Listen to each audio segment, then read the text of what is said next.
Distinguida concurrencia, buenas noches. La Academia Nacional de Medicina les da su cordial bienvenida. En cumplimiento del estatuto institucional, el señor presidente ha convocado esta noche a sesión ordinaria en la que se desarrollará el simposio Integridad en Publicaciones Científicas, que estará a cargo del coordinador académico de número, doctor Pedro Mendoza Arana. En la mesa de honor está conformada por los académicos doctores Gustavo González Rengifo, presidente, Óscar Pama Reina, vicepresidente, Sergio Ronceros Medrano, secretario bienal. Saludamos en la sala la presencia de los señores y señoras académicos honorarios, académicos eméritos, académicos de número, académicos asociados y distintas autoridades académicas e instituciones, colegas e invitados. Procederemos a pasar lista simbólica de asistentes. Daniel Alcides Carrión. Hay quórum, señor presidente, lo invito a abrir la sesión. Se abre la sesión. Dará inicio a nuestro simposio nuestro coordinador académico de número, doctor Pedro Mendoza, con las palabras de bienvenida al simposio y la presentación del expositor académico asociado, doctor Eduardo Salazar Lindo, a quien invito a ocupar la mesa de honor. Al término de las expresiones, el académico de número, doctor Pedro Mendoza, dará inicio a la discusión y conclusiones del simposio.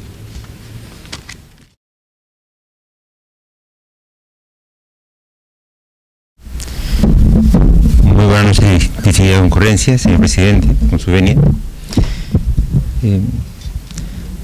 Para la Academia Nacional de Medicina, cuya vocación y fundación y razón de ser es el progreso de la medicina como área de la ciencia dedicada al cuidado de la vida y de la salud, ciertamente cualquier amenaza o riesgo a la integridad científica es un motivo de preocupación profunda. Y si bien es cierto, no es un tema nuevo, porque uno cuando revisa las publicaciones hay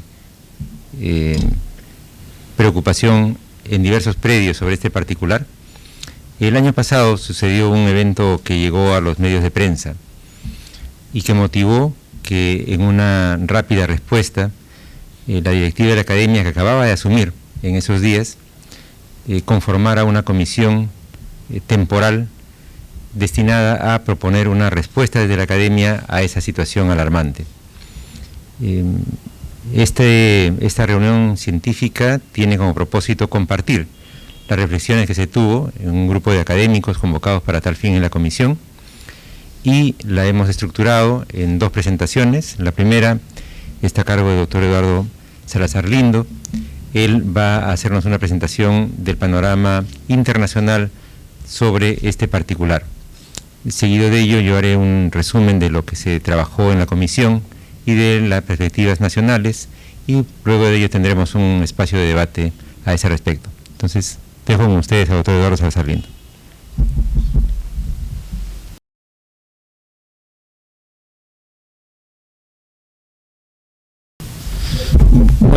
Buenas noches y muchas gracias por la invitación para hacer esta presentación esta noche.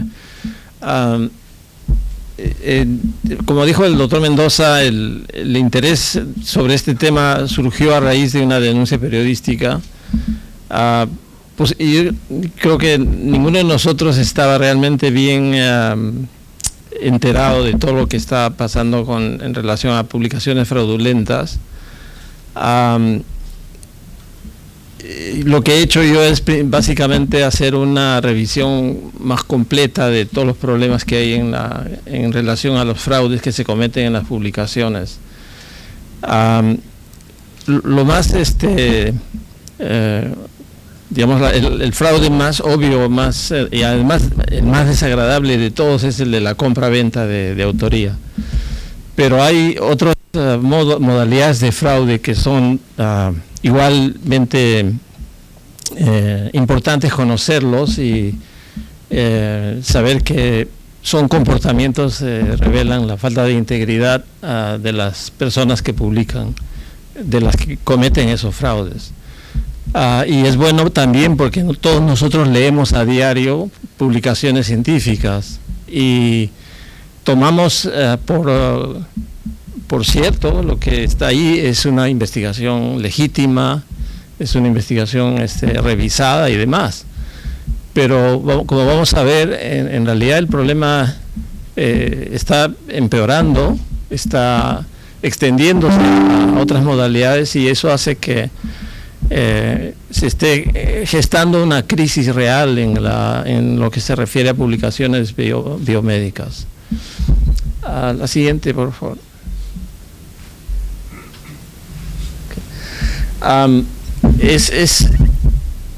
Creo que el telón de fondo de este problema es esto, que en una frase que ya se acuñó hace años, que es publicar o perecer.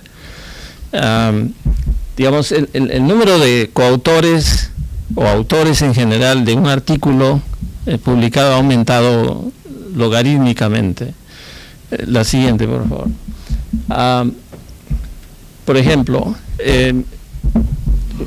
yo les he puesto acá dos ejemplos que creo ilustran este hecho. El primero es un artículo que fue publicado en 1972 por el grupo del Dr. Fortran, que fue el estudio seminal, el estudio semilla, que sirvió después para el desarrollo de la rehidratación oral, que como todos ustedes saben ha servido en el mundo para salvar la vida de los niños, ¿no? Pero también este estudio sirvió para desarrollar posteriormente, con el mismo concepto, una serie de fármacos que son utilizados actualmente en el tratamiento de la diabetes, de la insuficiencia cardíaca congestiva, de la enfermedad renal crónica, y que tienen que ver sobre el mecanismo de transporte de glucosa y sodio en el intestino y en otros órganos más, como los riñones. Este estudio fue meticulosamente hecho en un laboratorio experimental con animales de experimentación, con una serie de experimentos. El grupo de Dr. Fortran hizo esto a lo largo de 3 o 4 años y publicó solo un artículo de todos los que resumía todo lo que ellos habían investigado durante esos 3 o 4 años. Y fueron solamente 3 autores, los 3 que estaban metidos ahí. Hacían de todo, incluso lavaban los petris, limpiaban las mesas, los 3 hacían todo eso. 1972, un estudio importantísimo que ha tenido una repercusión científica enorme, 3 autores. 2021, 23, bueno.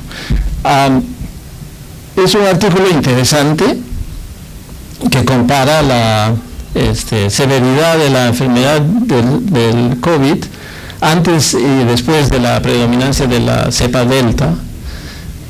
Describe lo que vimos ahí, ¿no? Que la severidad es diferente. Fíjense cuántos autores. Son casi 30 autores en esto.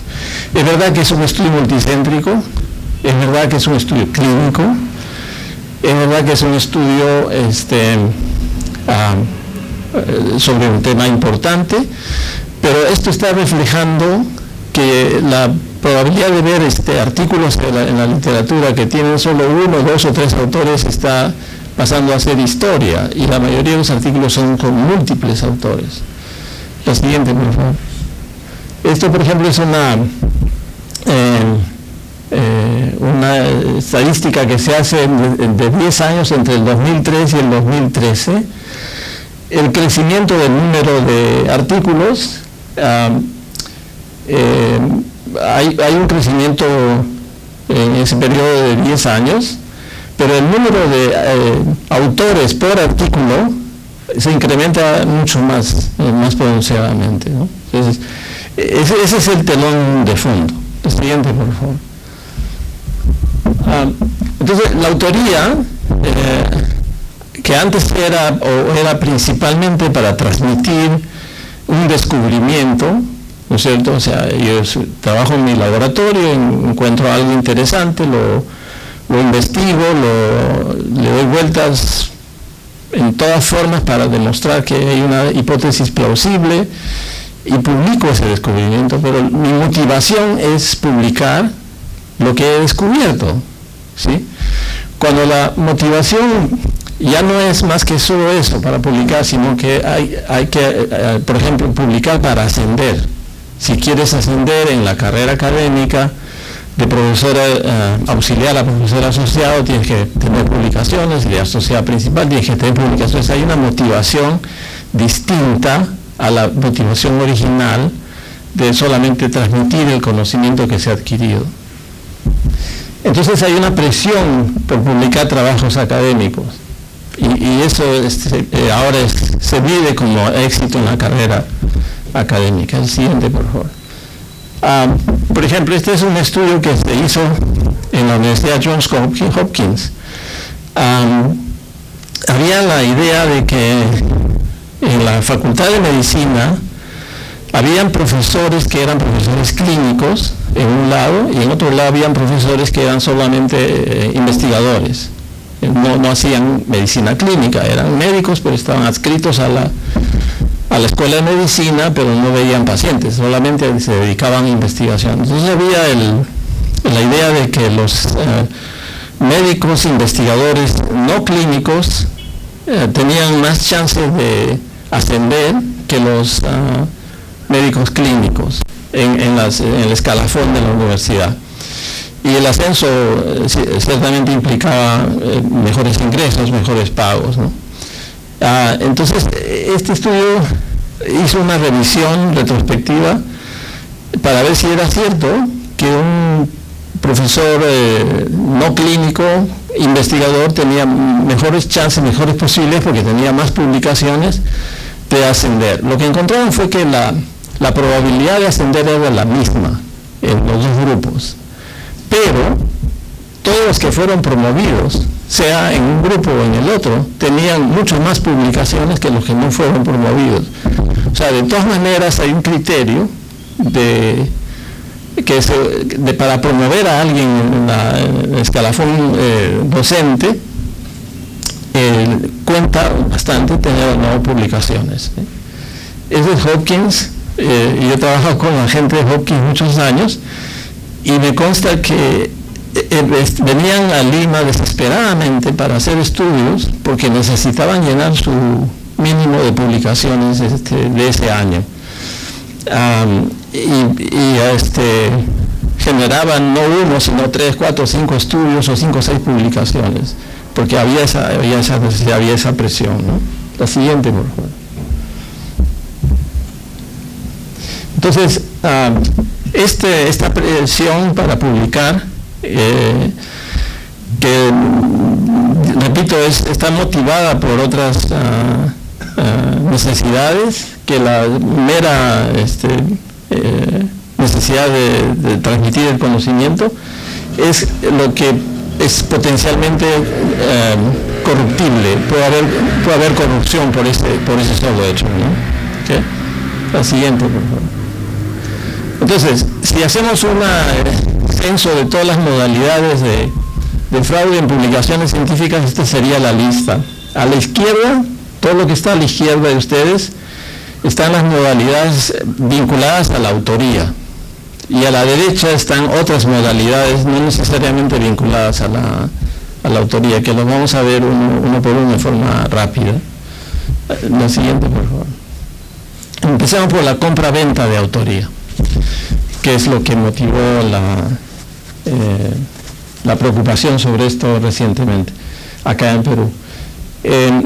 Como toda transacción económica, la compra-venta de autoría tiene un comprador y tiene un vendedor. El comprador es el que crea la demanda, es usualmente un profesional que tiene integridad, pero que necesita incluir en su currículum vitae publicaciones científicas. Este es el comprador. Y el vendedor es una fábrica de artículos que te ofrece dos opciones. Dice, te puedo hacer un artículo completo, o sea, con un estudio completo. No tienes que hacer todo el estudio. Te damos toda la data, escribimos el artículo conseguimos coautores y lo mandamos a una revista aceptable y por lo menos indexada, y te garantizamos que lo van a publicar, y eso va a ser parte de tu currículum. Artículo completo, con material para publicación desde cero, o sea, no tienes que llevar nada más que plata para que te den esa opción. O te pueden vender una posición en la lista de autores. Entonces, ¿cómo funciona eso? Si, por ejemplo, un grupo de autores ha hecho un estudio legítimo, existente, real, y lo envía a una revista para publicación. Como todos saben, la revista entra en una etapa de revisión, ¿sí? Después de una revisión, la revista puede optar por decir, sí, podemos avanzar con la revisión, tener algunas observaciones de los revisores. Si ustedes responden satisfactoriamente a esa revisión, avanza a la siguiente etapa y la posibilidad de publicarse. En ese momento, cuando los autores se enteran que la revista está llana a publicarlo, con tal de que ellos corrijan o respondan a las observaciones que les han hecho, es cuando entran estos vendedores de posiciones de artículos. Ellos agregan a alguien en ese momento ahí. Y es bien difícil que los editores de la revista se den cuenta de que le han agregado o le han cambiado a un autor por otro. Y ahí es donde aprovechan el que está haciendo este negocio para cambiar un autor por otro y te vende esa posición. También te pueden decir, mira, si quieres la posición de investigador principal, esto cuesta $5,000, si quieres en la cola, $350. O sea, tiene su tarifa, tiene su precio, etc. Este es el negocio que existe. Y uno dirá, bueno, pero esto es artesanal, es informal, es así. No, son empresas que se dedican a eso. Veamos la siguiente, por favor. Es un negocio de millones de dólares y que está creciendo en los últimos años muchísimo, y que está ocasionando muchos dolores de cabeza a las revistas en general, porque las revistas no están preparadas para detectar ese tipo de fraudes y publican los artículos de buena fe, ¿verdad? Hacen la revisión de la coherencia del artículo en relación a la data que presentan, la discusión, etcétera, pero los demás detalles usualmente no lo toman de buena fe, ¿no? Hasta que se empiezan a dar cuenta, y ahora han empezado a aparecer una gran cantidad de artículos que han sido retirados de la publicación porque el editorial se ha dado cuenta que ha habido fraude y lo retira de la publicación. Entonces, el número de artículos médicos que se han retirado, de haber sido publicados inicialmente y retirados después, está aumentando enormemente, ¿no? El siguiente, por favor. Hay varias empresas que se dedican a esta compra-venta de artículos. Esta es una que está en Rusia, que se llama co-authorship. O sea, tú entras a la página web, entras a esto, y hay un canal para ingresar y empezar a contactarlos a ellos si necesitas que te publiquen un artículo o que te den un puesto en alguna de autoría en algún artículo que va a ser publicado pronto, ¿no? El otro, siguiente, este es otro que también está en Rusia. Hay uno más en India, o dos, en China, y creo que en Brasil hay uno también. En fin, está creciendo porque es un negocio lucrativo, ¿no?, que hace eso. El siguiente, por favor. Ahora, aparte de la compraventa, estas serían las otras autorías fraudulentas, ¿no?, que lo vamos a revisar. Autoría honoraria se le llama cuando se incluye en el listado de autores. Digamos, este es un proceso legítimo que ocurre en el seno de una institución, pero que hace que ingrese a la lista de autores una persona que no ha participado en la investigación, que no ni siquiera participó en la redacción del artículo, por lo tanto no cumple los criterios de autoría porque no ha contribuido con el estudio en nada, pero es una persona que tiene reputación, o tiene influencia, o tiene antigüedad. Es el jefe de servicio donde se hizo el estudio, no participó para nada, pero cuando le dicen vamos a publicar esto, el jefe de servicio le dice, bueno, ¿dónde está mi nombre?, ¿no? Entonces entra a la lista de autores sin haber participado como autor. A eso se le llama autoría honoraria. De honor no tiene nada, pero es de honorable no tiene nada, pero es para, porque es así. O sea, a veces en algunas instituciones hay esa jerarquía, ¿no? Autoría regalada sería la autoría que uno compra, pero también es regalada cuando se le retorna, se le incluye como autor, como un pago o retorno de un favor que se ha hecho alguna vez, ¿no? No es bueno incluir en la autoría a una persona que no ha contribuido en nada en la publicación, ni en el trabajo ni en la publicación, incluirlo solamente porque le estás devolviendo un favor que te hizo alguna vez, ¿no? Autoría falsificada es cuando se incluye en la lista de autores a alguien que es reconocido, que es muy conocido, es un investigador muy conocido que tiene muchas publicaciones, y se le incluye en la lista de autores pero sin su conocimiento. ¿Para qué? Porque eso aumenta la probabilidad de que el artículo sea publicado. Yo me acuerdo mucho cuando enviamos para publicación la primera vez, dijimos, nos van a publicar porque uno de los coautores es americano. Y efectivamente nos publicaron, pero este doctor trabajó con nosotros, contribuyó muchísimo a la investigación, o sea, no era un regalo en la autoría, en este caso, pero era una sensación que uno tenía de que si no era americano, si tú no eres americano, te publican, ¿no? La siguiente vez que enviamos una revista, un artículo para publicar en la misma revista, todos éramos autores peruanos, no era ninguno, y estábamos mordiéndonos los dientes, decíamos, como no hay ningún americano en la lista, de repente no nos publican por ese hecho, pero sí nos publicaron. Nos publicaron, porque es una buena revista que no tiene ese tipo de criterios, pero con frecuencia en otras revistas de menor nivel, este tipo de cosas ocurren, ¿no? O sea, que le ponen como coautor a alguien que tiene mucho renombre, pero que ni sabe que lo han puesto ahí como coautor de ese artículo. Y autoría fantasma es lo inverso.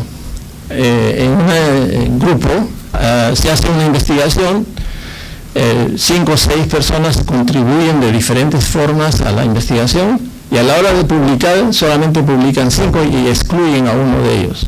Por alguna razón, porque se pelearon, porque es mujer, eso ocurre con mucha frecuencia, en grupos con hombres y mujeres, o bien las ponen en la última cola de la lista de autores, o simplemente no ponen su nombre. Eso se llama autoría fantasma, ¿no?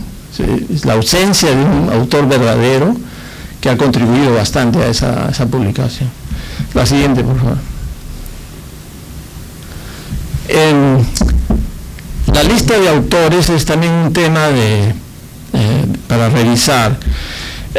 Hay cada vez más y más criterios, no hay un consenso total sobre cómo debe ser, pero tiene que haber algún sentido en la forma de poner los autores en la publicación. Esta es una de las políticas más usadas en general, ¿no? La primera es que es en orden descendente de contribución, o sea, en la primera parte, el primer autor es el que más ha contribuido, y así va descendiendo, ¿no? Se va incluyendo a las personas, su nombre, de acuerdo al grado de contribución que ha dado.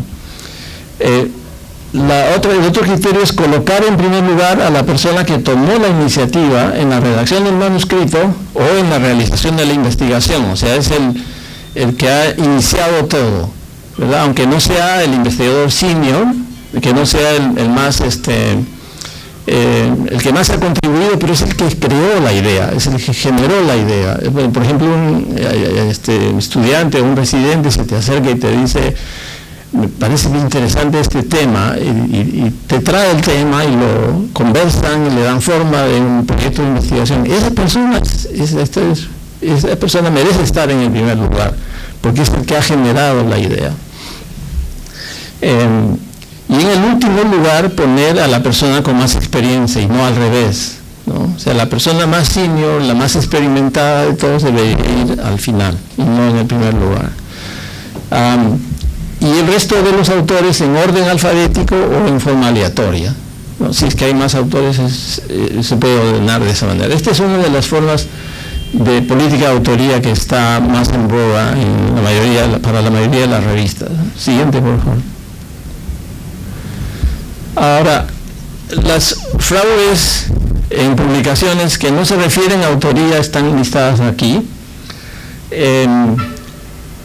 Otra forma de fraude grotesco y desagradable es la falsificación y fabricación de datos y los plagios intencionados, ¿no? No es raro encontrar eso, que son estudios que han sido inventados, totalmente inventados. No ha habido ningún experimento ni nada, pero crean la data, la organizan, la ponen y la publican como si fuese un estudio que realmente se hizo, ¿no? Luego, otra modalidad es el conflicto de interés. Por ejemplo, si ustedes leen un artículo que reporta el ensayo clínico de un medicamento, y que es un ensayo clínico positivo a favor del medicamento, y uno de los coautores es el CEO de la empresa que fabrica y comercializa ese producto, tiene que parar la oreja mucho, ¿no es cierto? O sea, ahí hay conflicto de interés. La mayoría de las revistas no invalidan esa publicación, pero sí piden que se declare el conflicto de interés. Entonces, el conflicto de interés puede estar declarado, pero la declaración de conflicto de interés es una cosa fugaz. No sé, cuando van a las conferencias y la mayoría de los conferencistas dicen ponen primero su slide con sus conflictos de interés, lo pasan en 2 segundos. Estos son mis conflictos de interés, la siguiente y listo. O sea, esa revisión de los conflictos de interés es muy superficial en ese contexto, en esa forma, ¿no? Entonces, lo único que queda es que nosotros como lectores, si vemos que hay un conflicto de interés declarado, debemos leer ese artículo con mucho más cuidado, con mucho más detalle, y no tomar todas las conclusiones que dan por ciertas completamente, sino al contrario, tratar de ver dónde está la posible verdad de esta publicación, ¿no? Después, citas bibliográficas inapropiadas.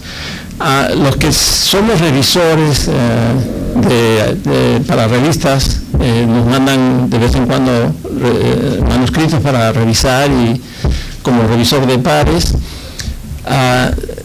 casi nunca vemos la bibliografía, ¿no? O sea, lees el texto del artículo, y las citaciones, y más abajo está la bibliografía. Pues yo siempre me tomo la molestia de leer las citas que dan, y la cita que dan no tiene nada que ver con el texto que está escribiendo, está diciéndose en ese momento. Muchas veces, en muchos manuscritos, la bibliografía que se proporciona no está relacionada a lo que están hablando en ese momento. O sea, eso también hay que prestarle atención, ¿no? Después, las publicaciones repetitivas, esto es otra forma relativamente frecuente, ¿no? O sea, ustedes ven un artículo interesante, especialmente si es de su campo, de su especialidad, lo ven, lo leen y se acuerdan de ese artículo. Pasa 1, 2 o 3 meses y leen, nuevamente ven un artículo muy parecido. Dice, qué raro, me parece haberlo leído alguna vez en algún otro sitio, ¿no? y lo ves, lo extraes, los comparas y son lo mismo. Incluso los mismos autores, es lo que han mandado a una revista y después lo han mandado a otra revista, y eso cuenta como 2 publicaciones y no una sola. Y finalmente las publicaciones fragmentarias.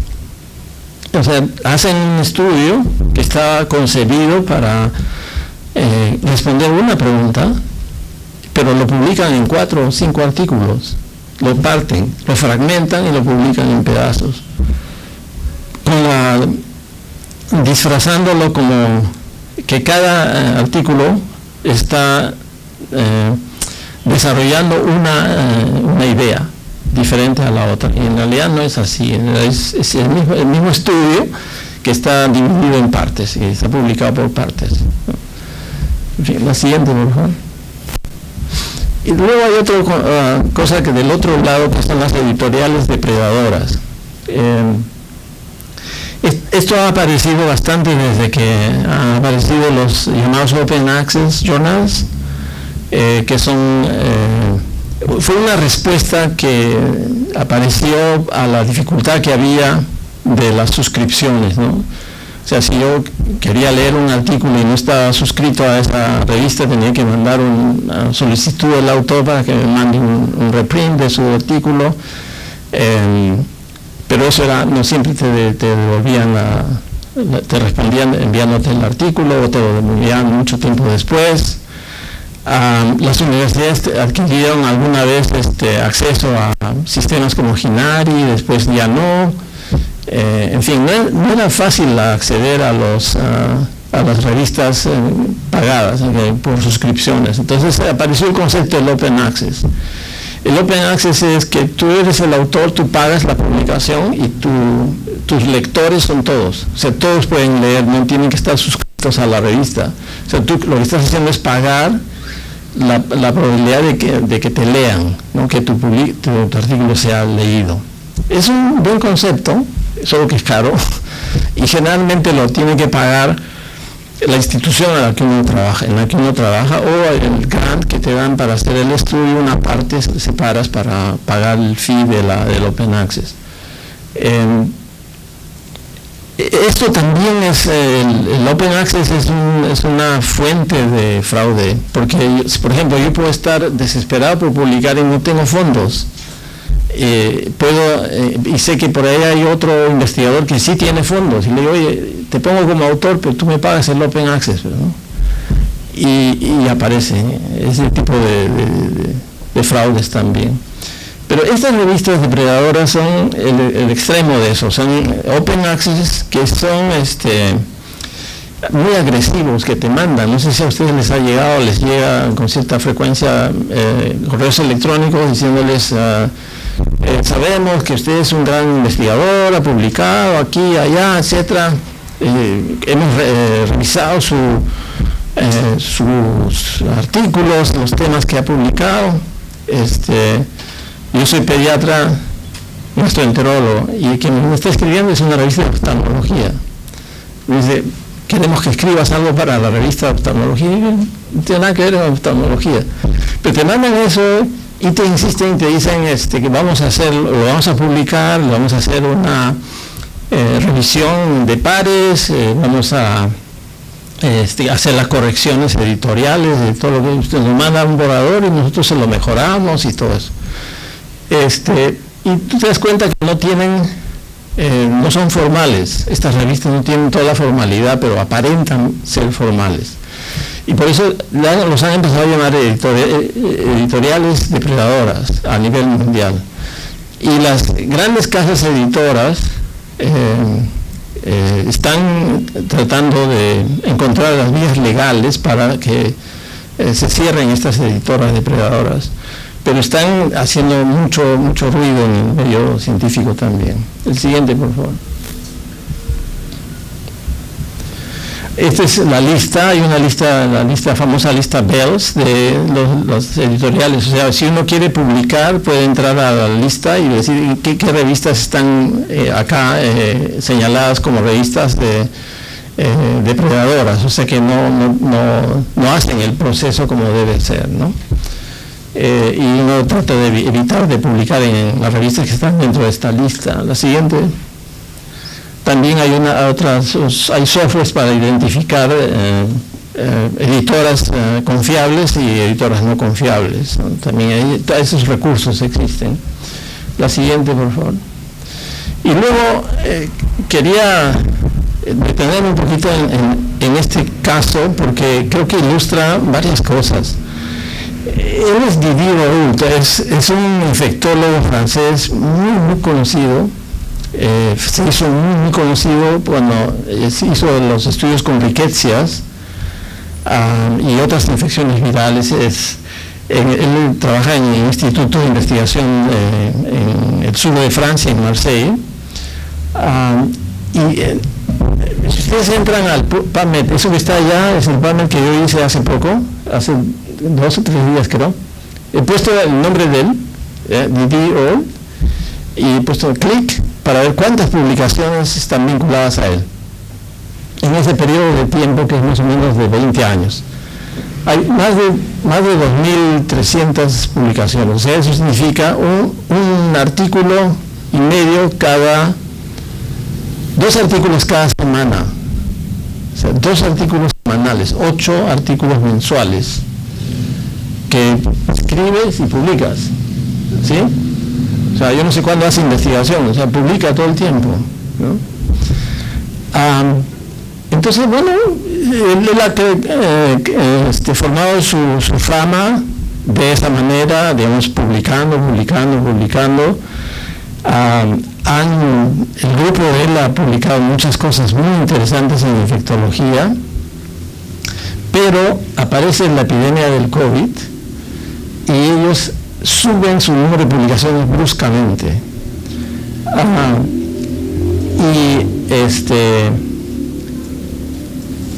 Entra en investigación, o sea, son denunciados.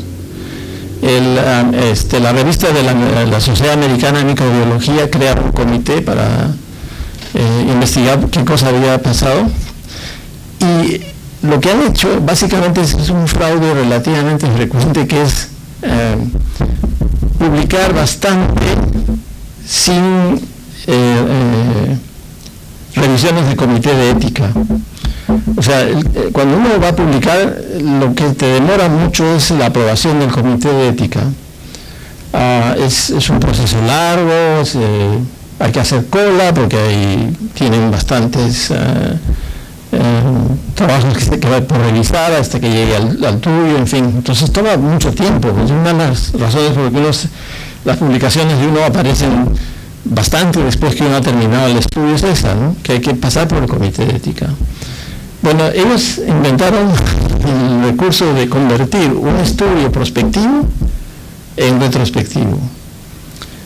Porque en la ley francesa y en muchos países, los estudios retrospectivos no requieren revisión del comité de ética. ¿Por qué? Porque no estás haciendo un experimento, no es un estudio experimental, estás revisando data existente, ¿no es cierto? Y la otra cosa es que muchos de los estudios estaban basados en materia fecal, y el argumento de ellos era que la materia fecal es una materia de desecho, y la necesidad de protección del individuo, de protección ética del individuo, se refiere a su integridad física, no a sus desechos.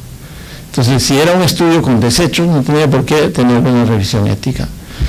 Entonces, publicaron montones de estudios desde el 2020 en adelante, mucho más, se multiplicó bastante. Ustedes ven ahí, hay un pico en la curva de publicaciones que aparecen durante esos años, basado en eso, ¿no? O sea, basados en publicar inmediatamente, lo más pronto posible, sin necesidad de pasar por los comités de ética. Eso es lo que decimos, es una tentación de convertir un estudio prospectivo, que realmente fue prospectivo, convertirlo en retrospectivo. Es decir, no, yo no hice un estudio prospectivo, se ha estado haciendo esto porque es parte de la atención normal de estos pacientes, y lo único que estoy haciendo es recopilar la data pasada y la estoy publicando, ¿no?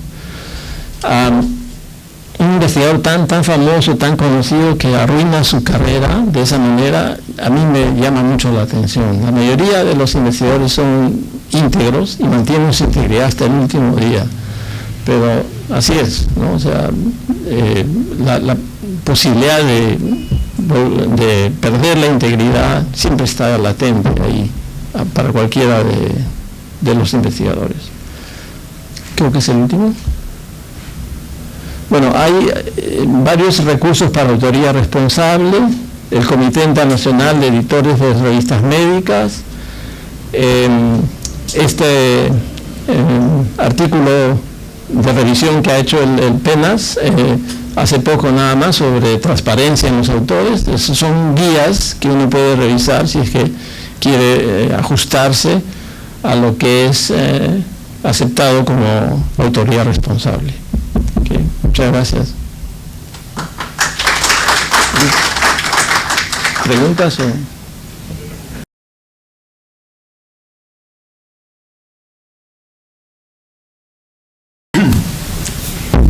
Muchas gracias, Eduardo, por la presentación. Vamos a hacer luego nosotros una pequeña presentación también de la parte nacional y luego abriremos el espacio para las preguntas.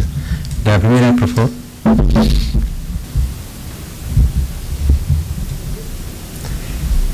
Yo quisiera ordenar la reflexión con ese pequeño esquema conceptual de lo que he llamado el proceso de producción del conocimiento científico en medicina, que tiene en la actualidad, como lo vemos, 4 momentos.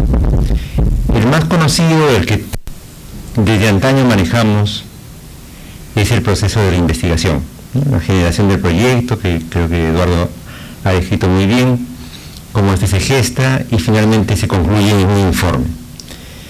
Este informe pasa a otro momento, que es el momento de la publicación. Una vez que se ha publicado, en la actualidad cada vez más tenemos todos estos índices como el índice H y otros índices similares que buscan medir el impacto científico del artículo, pero en donde la métrica es qué tanto otros investigadores leen el artículo, no necesariamente qué tanto ese artículo ha servido para algún uso práctico. Entonces eso lo estamos poniendo como una cuarta etapa, como un cuarto momento, que también debería preocuparnos y de hecho nos preocupa. Es decir, qué tanto lo que fue publicado no solamente fue citado por alguien más, sino utilizado por quienes tendrían que utilizarlo, ya sea para modificar la práctica clínica, para convertirlo en una guía de práctica clínica, en una norma oficial en el ministerio, o cuando corresponde hacer una patente, en fin, diferentes formas de utilización. La siguiente, por favor.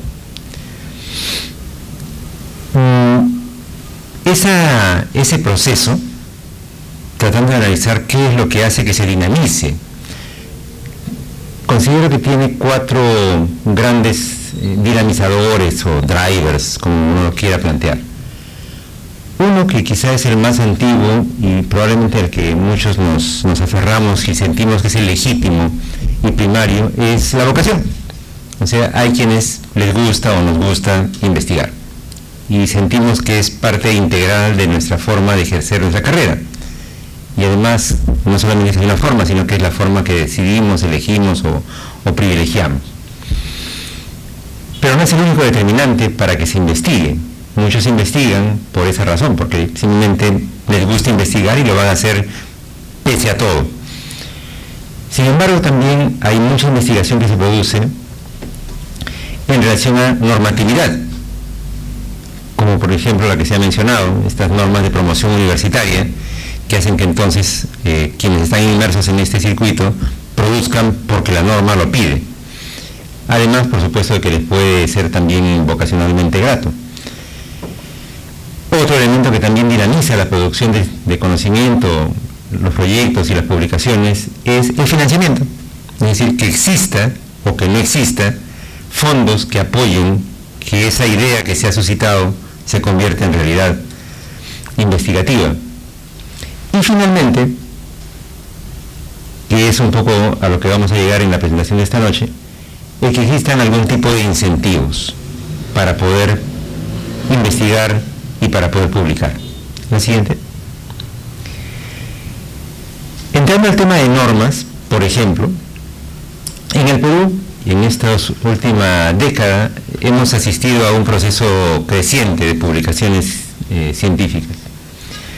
Y cuando uno trata de analizar qué normas han habido en este periodo que de alguna manera se puedan correlacionar con ese incremento en la producción, una bastante clara para muchos es la Ley Universitaria 3220. Especialmente para quienes fueron acérrimos defensores de la ley, resulta providencial que del 2014 para acá se haya incrementado claramente la curva de producción.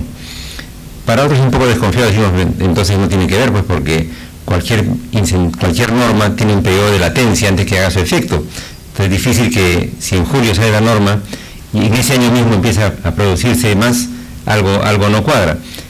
Pero lo concreto es que funciona como un hito, ¿no? Del 2014 para acá hay un quiebre importante en la producción científica que también vemos en el caso de producciones en medicina.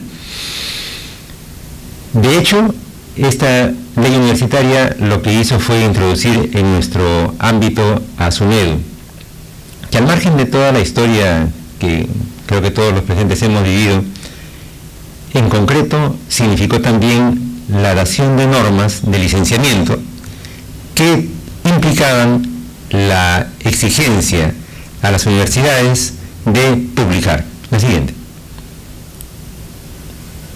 Es esta igualita. La siguiente. Allá. Este es un artículo científico sobre el particular que muestra un poco cómo es que hay normas específicas que tienen que ver con el licenciamiento de medicina, ya sea medida por número total de artículos, especialmente los publicados en Scopus, también en otro indicador que es el Web of Science Core Collection, y que de alguna manera esto, al ser planteado por la gran entidad como una norma a ser cumplida por las universidades, genera a su vez en las universidades otra presión interna transmitida hacia los grupos docentes y de investigación para no solamente tratar de publicar más, sino además publicar específicamente en este tipo de revistas. La siguiente. Ahí está la curva, como les digo, claramente la de Perú es la rojita, ¿no? Del 2014 se eleva, hasta el 2014 de alguna manera tiene una línea más o menos plana. Curiosamente, este es un estudio comparativo de Perú-Ecuador. En Ecuador también, casi en la misma época, surge y ellos no sacaron ley universitaria. La siguiente. Esto es ya la comparación de la producción en todas las ciencias, que ya suaviza más el tema, ¿no? Ya no es tan abrupto el tema en 2014, pero aún así sí se nota una tendencia ascendente clara en esa época, más o menos entre 2014 y 2015. La línea azul es todas las ciencias y el área de color naranja es la de medicina y salud, específicamente pensada desde Scopus. La siguiente. Entonces, primera conclusión, las normas efectivamente funcionan como una presión en este mundo de las publicaciones. Ahora, pero no son solamente normas universitarias. En el Perú tenemos, por ejemplo, este decreto supremo vigente del 2018, que es la Política Nacional de Competitividad y Productividad. Esto es una ley de las llamadas leyes de obligatorio cumplimiento, la monitorea la Presidencia del Consejo de Ministros, que a su vez presiona a los ministerios, educación, en el caso de SUNEDU, salud también, y otros ministerios a que vayan cumpliendo esto. Siguiente. Parte de la exposición de motivos que sale en la propia norma es cómo se compara la producción científica peruana con la de la Alianza del Pacífico y otras, en este caso, por ejemplo, con Chile. Y como ustedes ven, usan dos indicadores que son pertinentes para esa discusión. Uno, publicaciones científicas, haciendo notar que estamos, digamos, no tan mal. Para ese año, recuerden que esto decía del 2018, o sea, 4 años después del inicio de la curva ascendente, pero donde sí estamos bastante decaídos es en la aplicación a patentes y en la calidad de las instituciones que hacen investigación. La siguiente. Y esta misma norma enfatiza este tema de las patentes. Indecopi, que es quien registra las patentes, tiene este tipo de curva, que muestra también que en todo caso después, o más o menos en esos últimos años antes de 2018, se había ya empezado a incrementar vía otras normas, otros incentivos, las solicitudes de patentes como una forma también de plasmar la producción científica en tangible. La siguiente. Ahora, lo que quiero mostrar acá es cómo las patentes, claro, Indecopi la registra al margen de quien la solicite y la gran mayoría la solicitan personas naturales. Sin embargo, las universidades, que la línea verde, también vienen cumpliendo su cuota, como resultado de esta presión de un organismo normativo, en este caso el Ministerio de la Presidencia del Consejo de Ministros. La siguiente. Y en los lineamientos de esta política, lo que dice concretamente qué es, y por eso la traigo esta noche, porque enfatiza mucho el tema de la carencia de doctores. O sea, en los indicadores que han usado de tipo macro, dicen, donde más se publica, donde más se genera conocimiento, es donde hay más doctores. Y de hecho, hace notar nuestro bajísimo índice de investigadores con grado doctoral en el Perú comparado con otros países de la región y lejanamente, muy lejanamente con la OCDE. Y a raíz de esto entonces empieza toda una política a través de CONCITEC, que es el órgano rector del tema, para que hayan doctorados, para que hayan publicaciones para esos doctorados y para que haya investigadores con grado de doctor. La siguiente. Ese ya es el lineamiento de política derivado, y quisiera solamente hacer notar el último, el 3.5, que es lo que está planteado y está vigente en este momento como parte de la competitividad nacional, el que haya desarrollo tecnológico en universidades orientado a las demandas del mercado. La siguiente. Y ahí es CONCITEC el operador. Entonces CONCITEC también emite normas como la Ley de Promoción del Desarrollo del Investigador Científico, la siguiente, que cuando se habla de quién es el investigador científico, es aquel que tiene grado de doctor, que realiza investigaciones y que tiene un récord de publicaciones en revistas científicas, especialmente Web of Science, Scopus y otras similares. Entonces lo que estoy tratando de recoger acá es que el panorama de incentivos y de presiones que se generan no solamente es un sistema, no solamente están dentro del sistema universitario, no es una presión endógena, es una presión exógena que se expresa también ya por un mecanismo, digamos, de traslación en el entorno universitario y de entidades de investigación, pero que viene, en el caso nacional, con una fuerte presión desde otros niveles de gobierno y otras instancias. La siguiente. Y de hecho, cuando esto ya llega al mundo universitario, se traslada en las medidas que cada quien puede implementar.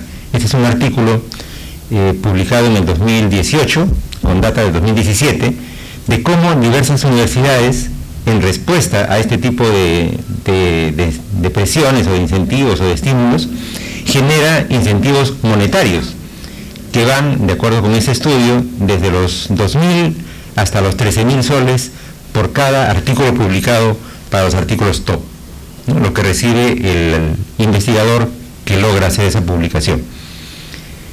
Entonces, la presión se expresa de manera muy, muy explícita, además formalizada, ¿no? Aquí no estamos hablando todavía de que esto sea necesariamente algo fraudulento. Esto es parte normativa, legal, totalmente transparente, pero generan el espacio para que ya, dependiendo pues de su estructura valórica, ¿no? Diferentes investigadores reaccionen de diferente manera para tratar de cumplir este tipo de oportunidades o de presiones. La siguiente. Entonces, lo que quisiera solamente ya para concluir con esta pequeña revisión es plantear que esta presión nacional que tenemos de buscar que la productividad del país mejore y su competitividad internacional mejore a través de la investigación, se plantea con incentivos a través de normatividad. Ya lo hemos planteado, hay normatividad sobre competitividad, con incentivos concretos, por la propia competencia entre universidades, por el licenciamiento, acreditaciones, etcétera, pese al debilitamiento de la política de licenciamiento, pero la norma está instalada y los incentivos también están instalados, y a también presiones e incentivos financieros por parte de políticas más globales también. Y en el aspecto vocacional, ciertamente las culturas de las facultades influyen. Diferentes universidades tienen diferentes intensidades de cultura, ¿no? Culturas más fuertes que otras en lo que se refiere al tema de la investigación y de cómo manejarlo. El siguiente. Sobre este escenario es que aparece entonces en noviembre del año pasado, fue un especial dominical, uno de los programas, el punto final, el que pasa esta investigación periodística sobre el particular. La siguiente, que genera todo un movimiento. Entonces nuestra academia genera el día 7 de noviembre, son más o menos 2 semanas después de este documento, de este programa periodístico, a raíz de la comisión que he mencionado al iniciar la sesión, y de cual formamos parte el doctor Salazar y quienes habla, y otros colegas académicos también, este pronunciamiento que busca dejar sentada la posición de la academia ante una situación que se consideró muy seria, y que además motivó y movilizó y implicó, por ejemplo, que el presidente y quienes habla participamos en un evento unos días después promovido por Concitec, la siguiente, que tenía ya su código desde inicios del año. O sea, este código no sale a propósito del tema, por supuesto, de las teorías, sino era parte ya de los procesos normativos que lleva a cabo Concitec.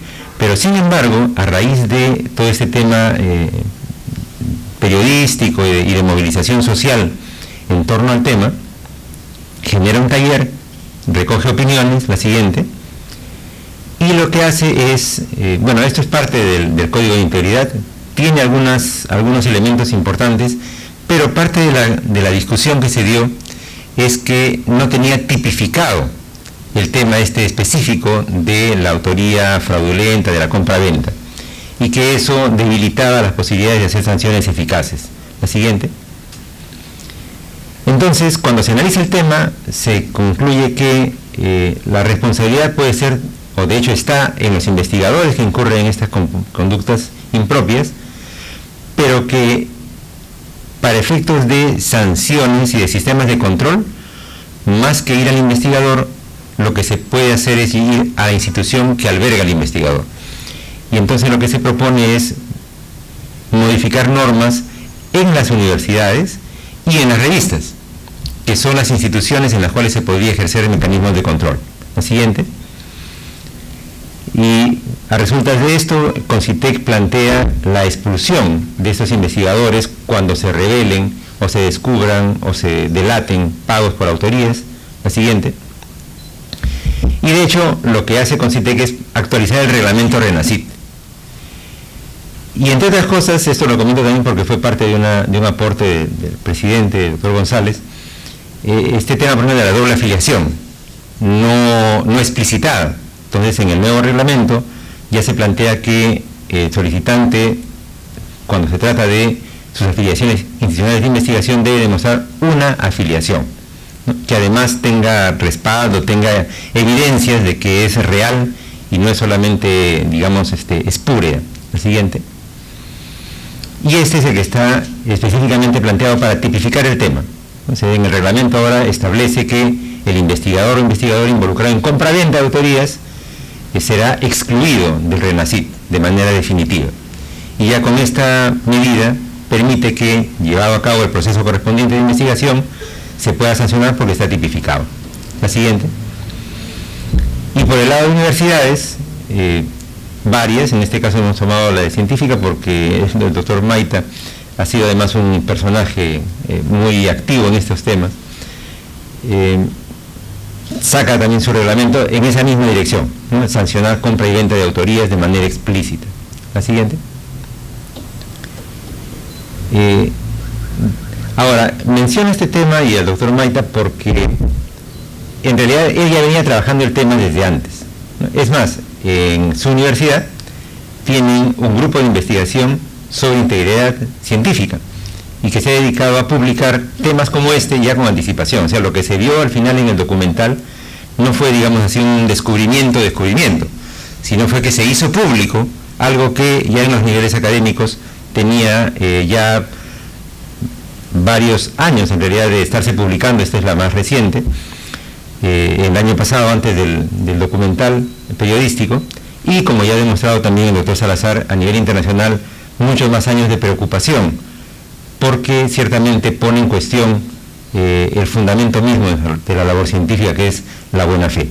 La siguiente. Es otro artículo para un poco mostrar esto de que ya viene de data hacia atrás. La siguiente. Y por lo tanto, y ya con eso cierro esta pequeña reflexión, en este proceso que yo trataba de delinear al inicio, de investigación, publicación, impacto y utilización, lo que estamos hoy día es poniendo la lupa sobre una de los elementos de la cadena, el elemento de la publicación. Yo coincido plenamente con el doctor Salazar en que efectivamente la revista recibe, y todos los mecanismos que tiene en este momento de control, puede controlar y pedir copias de la data, mil formas, pero en cuanto a las declaraciones de autoría, básicamente es confiar en la declaración jurada de quienes se declaran autores, ¿no? Y entonces es a ese nivel que por lo menos varias revistas ya están planteando exigencias más severas y sanciones, ¿no? Y de hecho ahí todavía y ahora van apareciendo retracciones y diversas sanciones cuando se han identificado infracciones a la autoría. Pero en todo caso es, creo, un tema esencial ciertamente, y en el cual nos congratulamos y agradecemos la confianza de la Academia de habernos encargado de esta tarea y poder estar esta noche compartiendo con ustedes algunas reflexiones. Muchas gracias.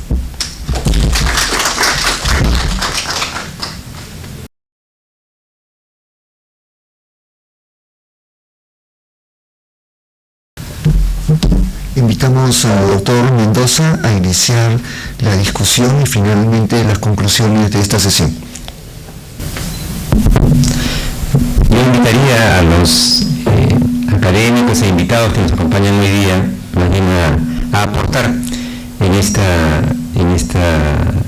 situación que se ha planteado, y de manera tal que podamos recoger parte de los debates previos. Ya se han sido sintetizados por dos horas ahí por quien les habla, pero justamente la idea de esta noche es poder recoger algunas de las reflexiones que puedan surgir.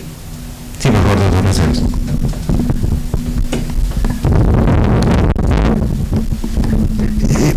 Muchas gracias por la oportunidad y felicitaciones por la exposición. ¿No les parece que hay un conflicto, yo he dicho, este conflicto de casi obligar a los docentes universitarios a hacer investigación? Usted lo ha manifestado, a hacer investigación cuando se conoce claramente que hay dos tipos de docente, ¿no? El docente que es académico, investiga, pero además hay otro docente que es docente, estos que enseñan y que son muy buenos profesores de aula, y que ellos son obligados a hacer investigación. Esto no está contribuyendo precisamente al tema de que se tenga que pagar o tenga que hacer fraude para poder tener investigaciones y hacer lo que usted nos ha contado, de poder ascender y poder tener mayores ingresos económicos, que finalmente es el tema de la investigación, ¿no? El bono adicional que da por ser renacido, los bonos que dan cada una de las universidades por ser profesor investigador o por publicar en revistas científicas de alto impacto. Pues no, o sea, en realidad, sí, en la época en que me formé en la universidad y los primeros años de mi trabajo ya profesional, el ser investigador era una opción, y tú podías optar por dedicar gran parte de tu vida a eso, gran parte de tu tiempo a eso, como no. Y habían profesores clínicos que eran extraordinariamente buenos y que no necesariamente publicaban artículos ni nada, y tienen pleno derecho de ser mejor pagados cada vez que hay oportunidad que les paguen mejor, ¿no? Sin necesidad de tener como requisito haber publicado algo, ¿no? Yo creo que eso está confundido, debería separarse claramente. Gracias. Yo también quisiera comentar el tema. Sí, yo también comparto plenamente la reflexión de Eduardo a ese respecto. Creo que, si bien es cierto, la ley marca que las finalidades de la universidad como institución son la formación y la generación de conocimiento y la vinculación con la sociedad, eso no debería ser interpretado necesariamente como que, por lo tanto, todo docente tiene que hacer a la vez investigación, a la vez docencia y a la vez vinculación. Y me parece mucho más racional, porque es además lo que la experiencia muestra, ¿no? Y creo que todos, por lo menos Eduardo, que también Sergio lo ha planteado, hay colegas que son extraordinarios docentes de aula, por llamarlo de alguna forma, excelentes con sus alumnos, muy didácticos, no les gusta investigar. Y hay docentes que son extraordinarios investigadores y más bien son muy malos en el aula. Y eso más bien habría que respetarlo y fomentarlo inclusive, ¿no? Aquel que es excelente investigando, perfecto, que investigue, ¿no? ¿Para qué lo vamos a sacar de su laboratorio y ponerlo en el aula, salvo de repente para alguna conferencia, alguna cosa especial? Y viceversa, ¿no? El docente que le gusta la docencia, pues que haga su docencia. Y más bien que eso se vea reflejado en normas universitarias que permitan que ambos tengan igualdad de oportunidades de ir progresando en la carrera universitaria, en las categorías docentes, en su acceso a niveles de responsabilidad, etcétera, ¿no? Lo que ello conlleva.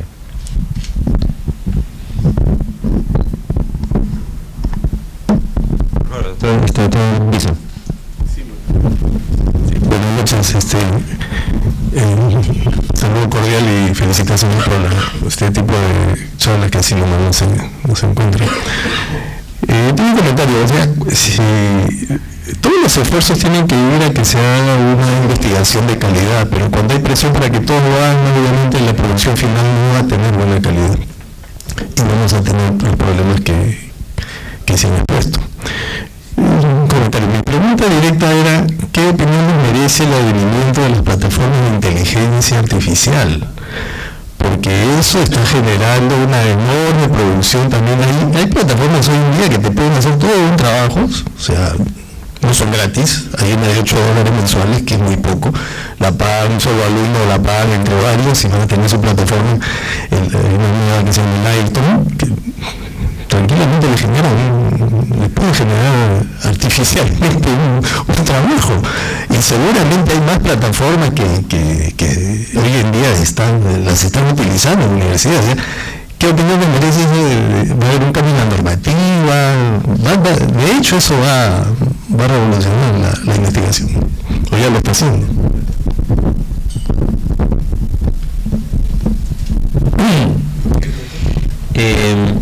Qué interesante tema.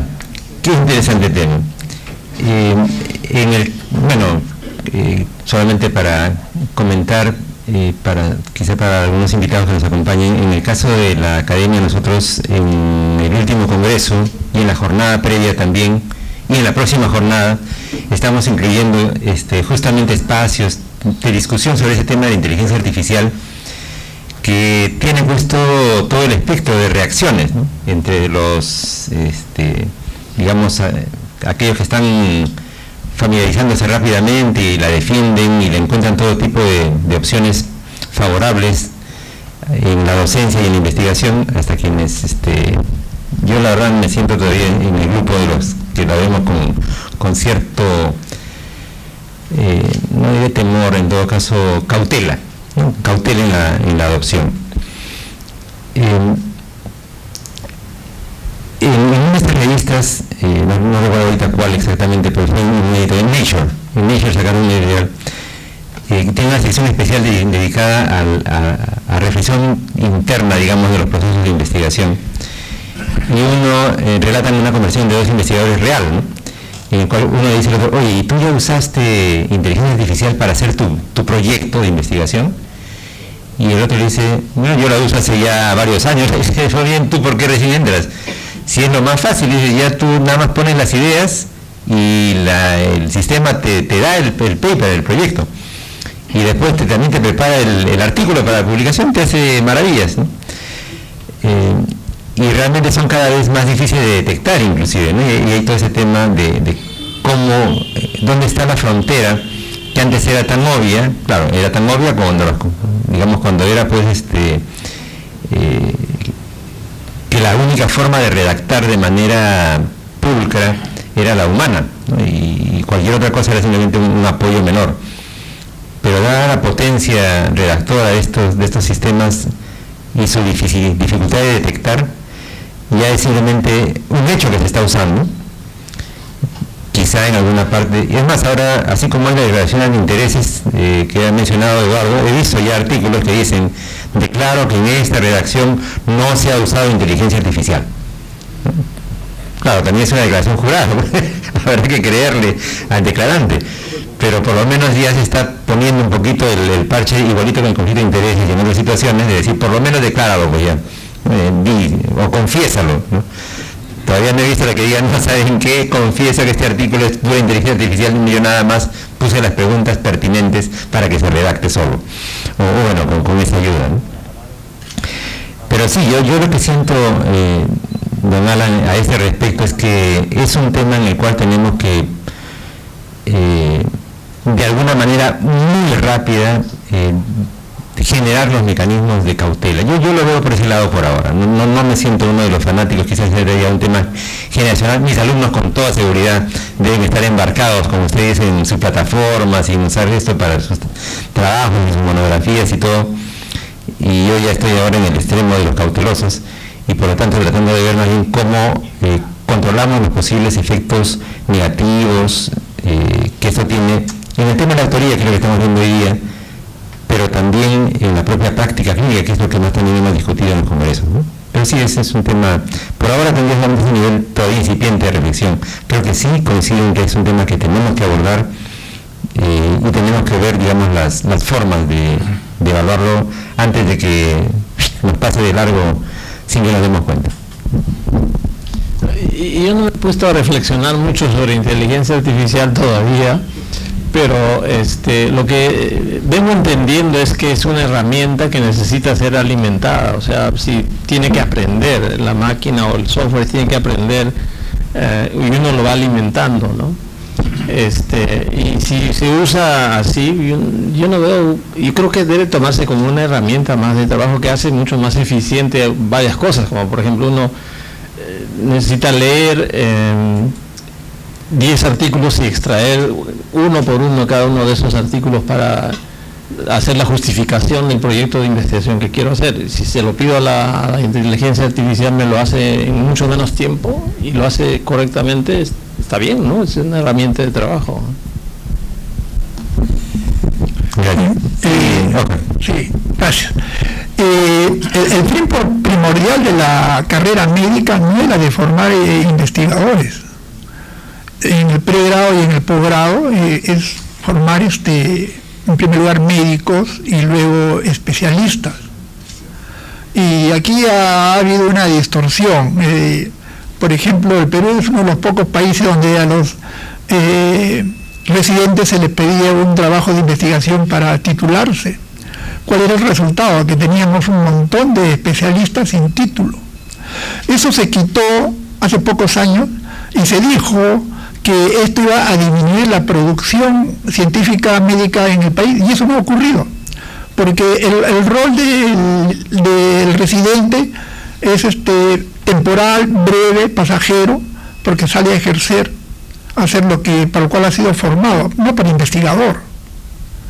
Ahora, ¿quién es el médico que debe investigar? El que hace docencia. Porque la universidad es el lugar donde se genera conocimientos. Entonces los que se dedican a la docencia, de una u otra manera, deben hacer investigación. Esa es la exigencia. Ya para el pregrado han hecho han obtenido el grado de bachiller, han hecho una tesis, que es la primera experiencia de un estudiante para la investigación. Desafortunadamente eso lo han quitado ahora. Y luego en el posgrado, los que hacen la carrera docente están obligados a hacer una maestría y un doctorado, que eso supone sí investigación cada vez de mejor calidad. Y con la consecución de estos grados se les pide producción científica. ¿Para qué? Para la promoción. Y es ahí, yo creo que este es el principal motivo por el cual muchos investigadores incurren en estos hechos fraudulentos, porque para ser promovidos les piden maestría, lo cual supone tesis y igual a que el doctorado le supone tesis e investigaciones, publicaciones. De lo contrario, no son promovidos a las diferentes categorías superiores en la carrera docente. Es ahí donde muchos de ellos incurren en fraude. El estipendio que se da para promover es muy poco. Más aún, algunas universidades lo dan porque con eso hay que pagar la publicación en una revista de primer nivel que cobran, ¿no? Entonces ese estipendio no creo que sea el motivo por el cual los médicos incurren en fraude, sino el de tener la suficiente cantidad de publicaciones para las promociones. Las promociones obtienen lógicamente cargo directivo, lo cual sugiere estatus, poder, mayor remuneración y así sucesivamente, ¿no? Ese lo veo yo como el principal motivo. Veo una curva ascendente de las publicaciones en el Perú, pero yo creo que eso también es relativo, porque habría que dividirlo entre el número de médicos, cada vez somos más médicos, ¿no? Entonces, eso es lo que yo quería comentarles, ¿no?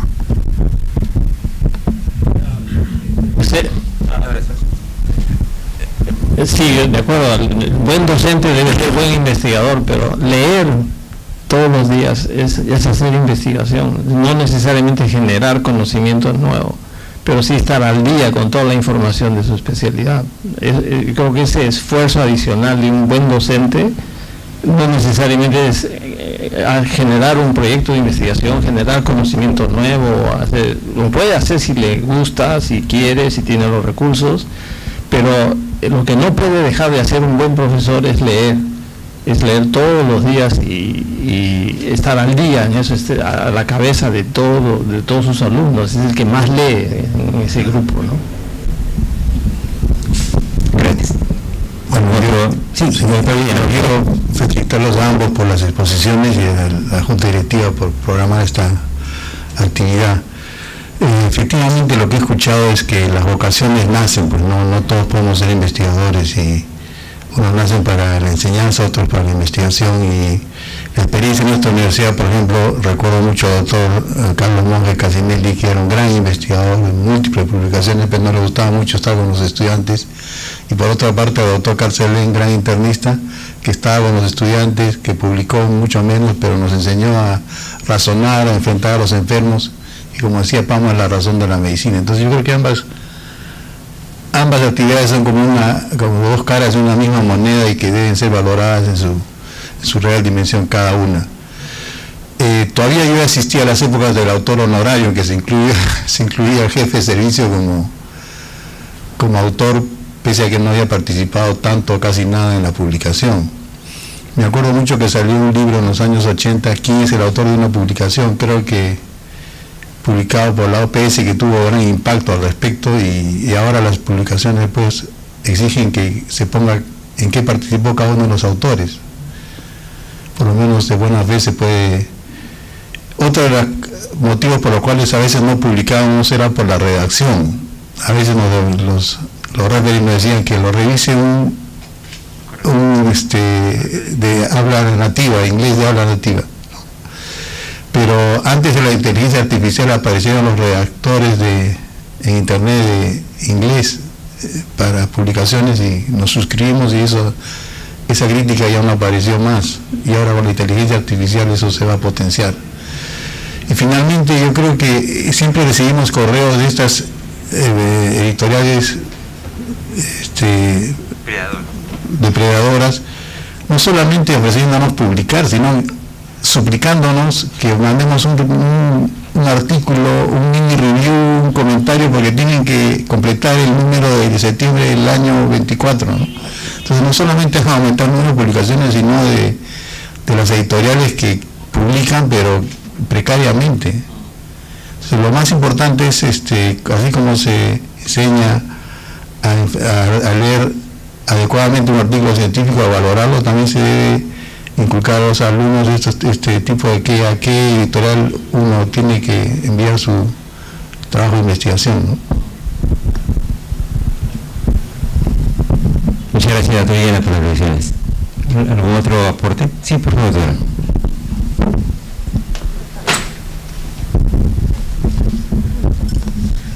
Buenas noches con todos, la señora Fiorella Marmanillo.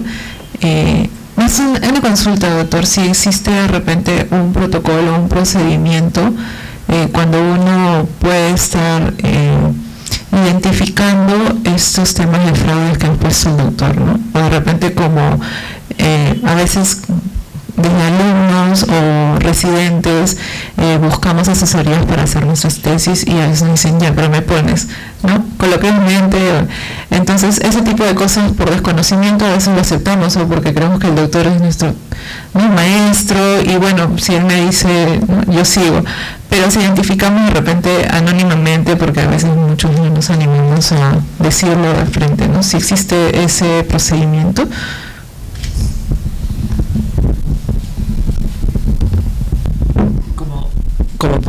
Como procedimiento no lo sé.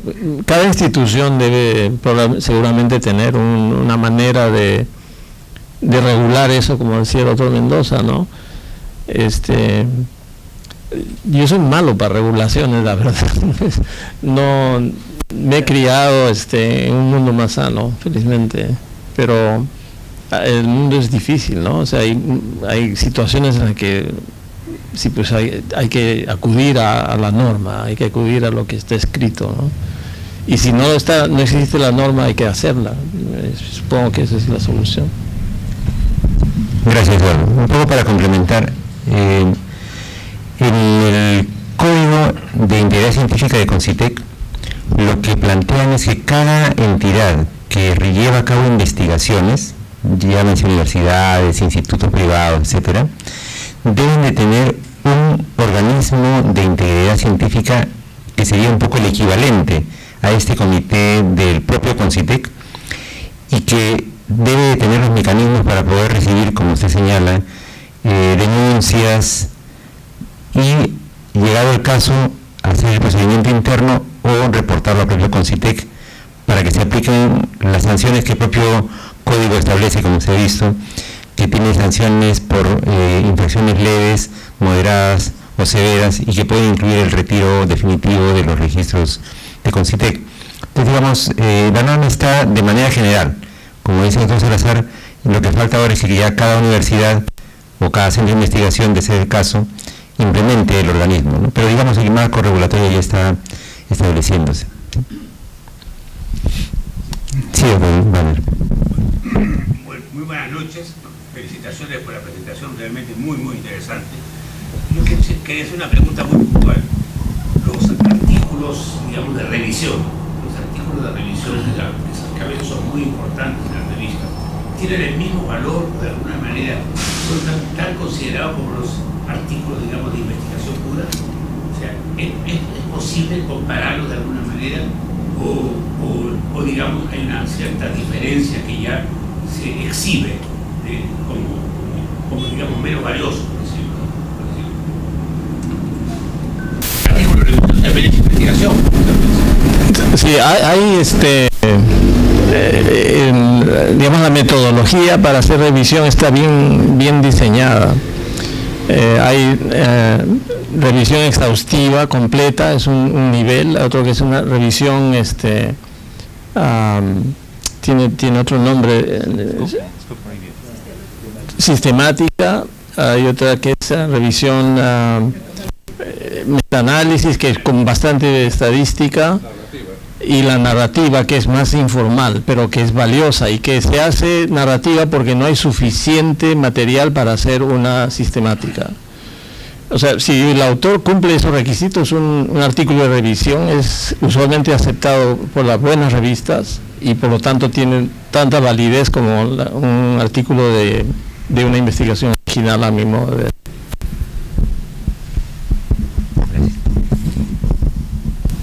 ¿Algún otro aporte? Sí,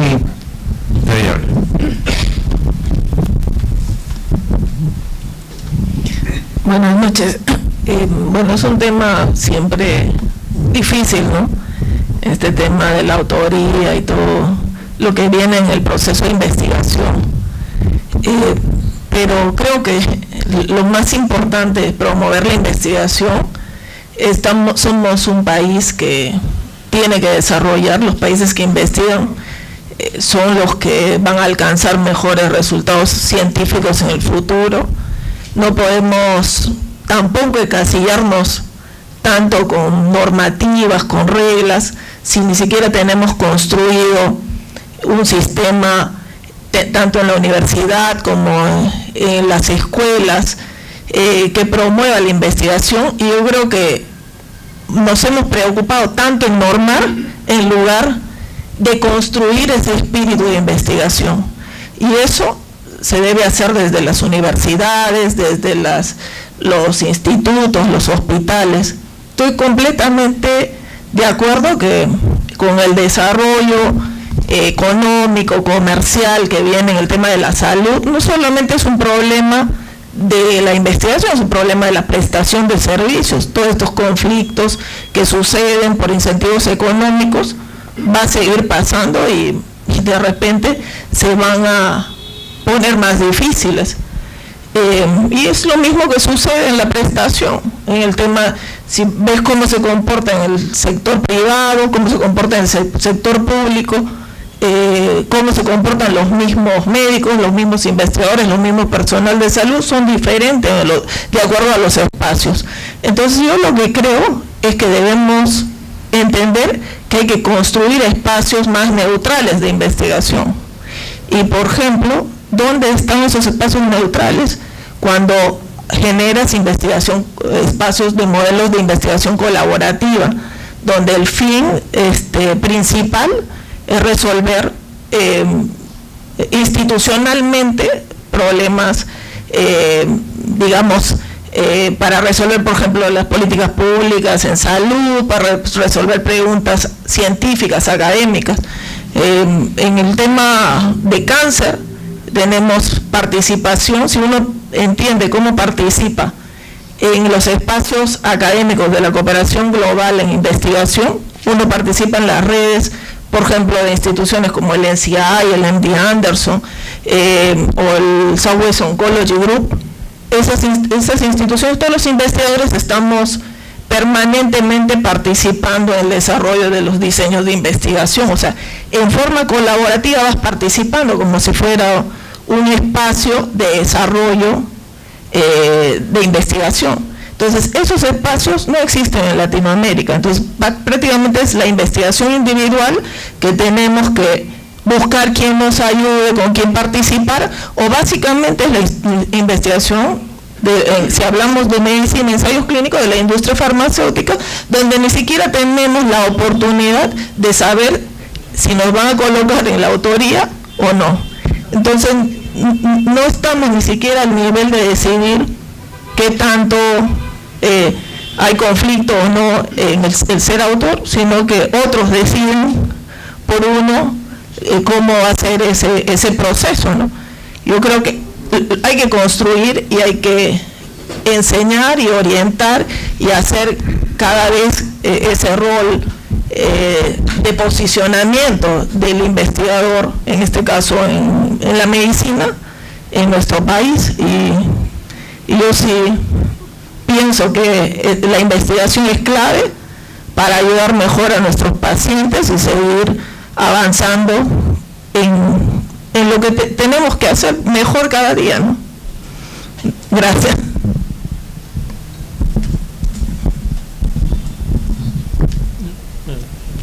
Muchas gracias, doctora Villarreal. ¿Algún otro aporte? Una última intervención, ya estamos con la hora vencida. Buenas noches con todos. Para mí es un gusto felicitarlos por un tema realmente de mucha envergadura, mucha importancia y lamentablemente nada manejado a nivel de las universidades. ¿A qué me refiero con esto? Es una pena tener un quórum donde no hay participación, lo miro porque no hay interés de la investigación. Y esto parte de las aulas, doctores. ¿Por qué? Porque al alumno hay que motivarlo, hay que incentivarlo, y eso no hace el docente. El docente da su clase, educa, y el tópico de investigación es para aprobar el curso o parte de una materia. Si no hay motivación, dedicación para que nuestros alumnos en el camino de la profesión tengan esa alma de querer ser investigadores. Vemos en todos los ámbitos, hoy en día han inventado más de 30 y tantas universidades, muchas universidades con los fines de negocio. El alumno quiere estudiar medicina porque cree que va a lucrar de la medicina. Y la investigación está a un lado.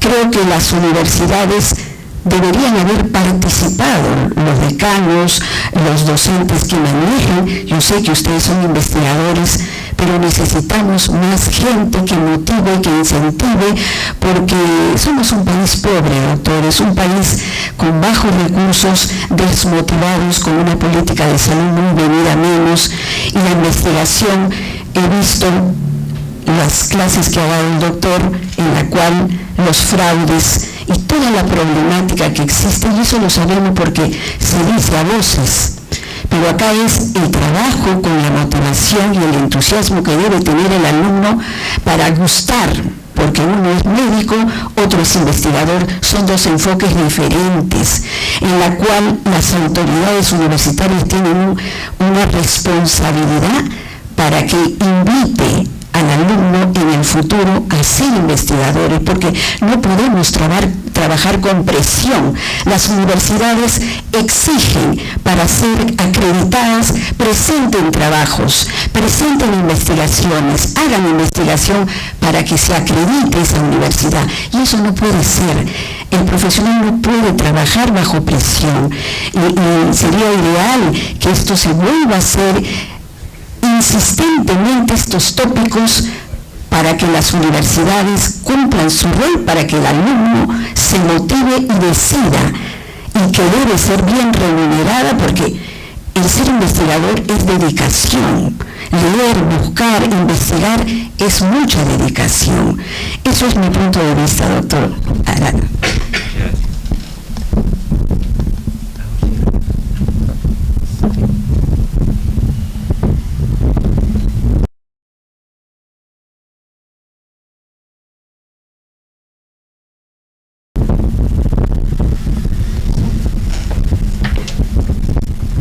Agradecemos a los académicos doctores Pedro Mendoza Arana y el doctor Eduardo Salazar Lindo por su magnífica exposición. Señoras y señores, es grato invitarlos a las próximas actividades de la Academia Nacional de Medicina. El sábado 25 se realizará una tertulia académica sobre violencia de género y feminicidio. Los expositores serán el doctor Eugenio Fernández Segarra, de la Defensoría del Pueblo, a la hora 11 de la mañana vía Zoom. Invitamos ahora a nuestro presidente, el doctor Gustavo González Rengifo, para las palabras finales. Muy buenas noches a los asistentes y a aquellos también que están por la vía virtual, por Zoom, para escuchar y discutir sobre un tema que es de suma importancia para la academia. Muchas gracias a nuestros dos presentadores por su excelente exposición. La academia está muy preocupada por esta situación. Comité de Ética ha trabajado muchos años sobre el tema. En el año 2016 hicimos un simposio sobre plagio, y en la cual se pudo demostrar cómo esta situación anómala no solo viene de gente de bajos recursos o de menores conocimientos, se presenta en gente de clase alta, en gente con altos cargos y con altos grados académicos. Es decir, de una u otra manera hay un sistema que hace que se corrompa la calidad humana. Y creo que esta situación pues amerita discutirlo las veces que sea necesaria. Allá por el año 2021-2022, con el doctor Pedro Mendoza, detectamos un problema que era la multifiliación. O sea, un investigador que publicara un artículo perteneciendo a 2 o 3 universidades al mismo tiempo, lo cual era imposible. Lo presentamos con una carta al editor de una revista y no fue aceptada. Es decir, no se dio la oportunidad de que se discuta en el seno científico esta situación. Ha pasado 3 años y ha tenido que ser una nota periodística para que llame la atención de un problema que se está suscitando actualmente, que es la compra de autorías. Y esto es evidente, pues, de que hay muchas razones por las cuales está ocurriendo este fenómeno. Tal vez los investigadores no están siendo o no están formando parte de grupos o equipos como ocurría antaño. Allá por los años 50, en la Facultad de Medicina de San Fernando, de la Universidad de San Marcos, se creó a través del doctor Hurtado la dedicación exclusiva. Creo que eso ayudó bastante, porque si ustedes se dan cuenta, entre los 50 y 60 hubieron muchos médicos que se dedicaron exclusivamente a la investigación, formaron equipos de investigación, escuelas de investigación, y eso favoreció mucho al desarrollo de la medicina peruana.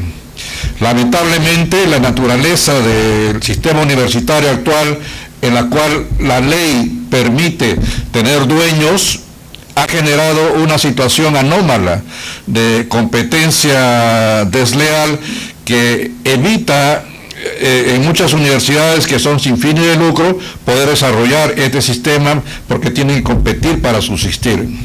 Creo que eso ha determinado, pues, que muchas universidades, yo creo que no hay ninguna universidad que tenga ahora una dedicación exclusiva, y por eso ha determinado que estos grupos o equipos de investigación ya no existan.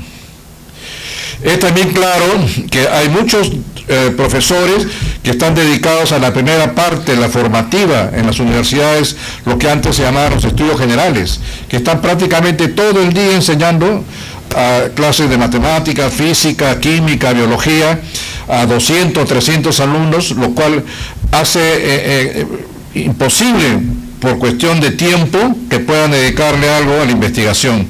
Y creo que eso es algo que debe regularse, pues no todos están en la capacidad de hacer investigación, no todos tienen la disponibilidad del tiempo, así lo quisieran.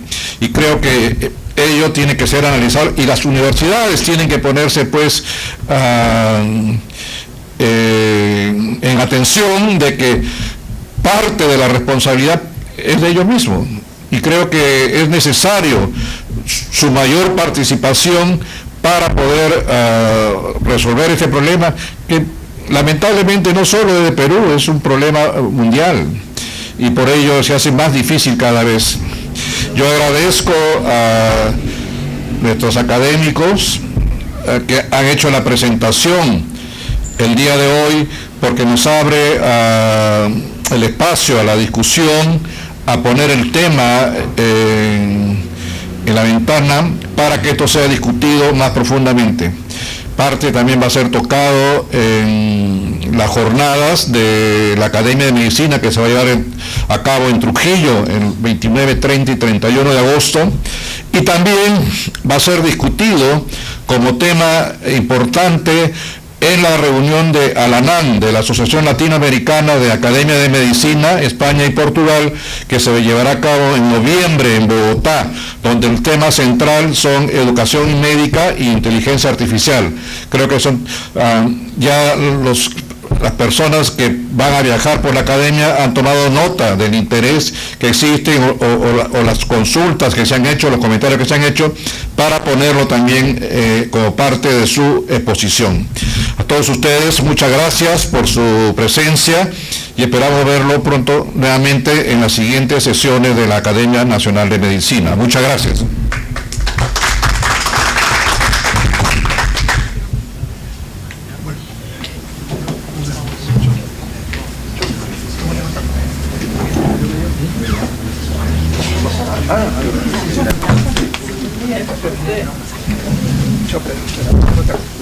Por favor, invitamos al doctor González a cerrar la sesión. Cierra la sesión.